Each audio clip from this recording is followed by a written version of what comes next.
Hi, my name's Nikki. I'm the Obsessive Bookseller, and welcome to my channel.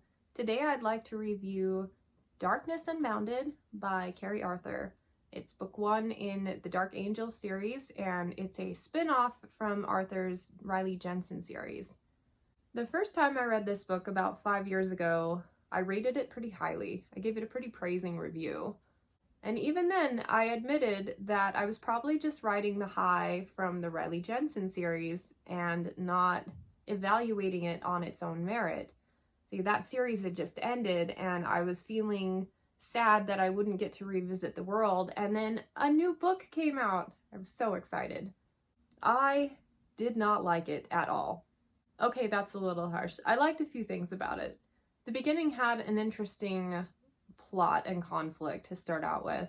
Souls were being stolen, and the main character Riza could kind of see through the veil and help figure out what was going on. So I thought, yes, we've got a true plot developing here. I love it. But the longer the story went on, the more and more dissatisfied I became with it. Books like this usually fall into one of two categories. There's urban fantasy and paranormal romance. I definitely prefer the urban fantasy side of things. There's more of a focus on conflict and plot and world building, whereas paranormal romances are targeted to a different audience who prefer the love story, romance, and sex aspects to be the overall appeal of the story. I believe the marketers have been pushing this one as an urban fantasy, but it is quintessential paranormal romance. The main character, Riza, felt really two-dimensional to me. I didn't get any connection with her whatsoever. And in fact, her decision-making kind of distanced me from her a little bit further. None of it made any sense. She kind of touched on why she was making decisions that she was, but yeah, I didn't get it. The further the book went, the more the overall conflict seemed a little contrived, and I couldn't figure out why this character was responsible to handle all the things. I don't know, there's gotta be more of a better reason of the entire world depending on one person than convenience. And also, for the paranormal romance scene, where sex scenes are prominent, I have to say, these were so over the top and ridiculous that I couldn't help but laugh.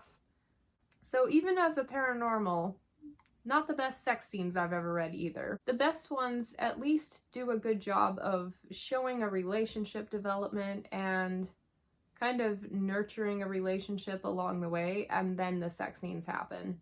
This one, it's like, bam, bam, and then we're done.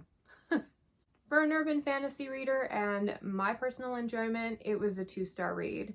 Taking into account different preferences and that paranormal romance readers might enjoy it, I think it's more of a 3.5 stars for that crowd. I really wish I'd liked it more.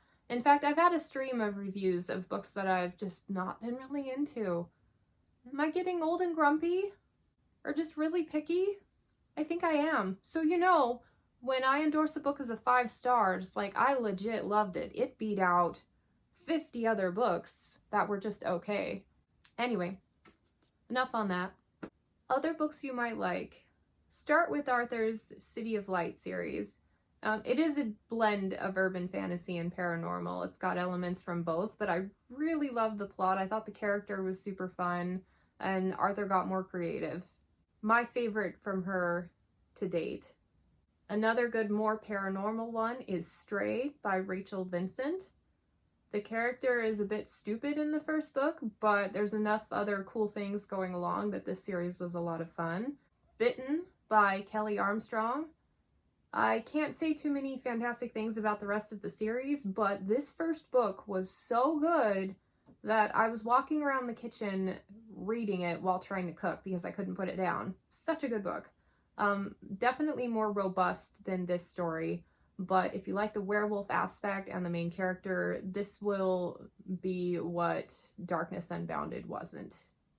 Ouch.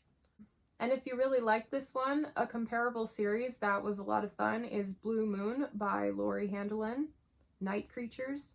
All of the cheesy things and the werewolf aspect, and I actually liked those better. And one that I don't hear talked about a lot, Stormborn by Rochelle Mead. Similar main character and kind of a similar atmosphere, only this one was a lot more rich and creative. And I love Rochelle Mead as a writer.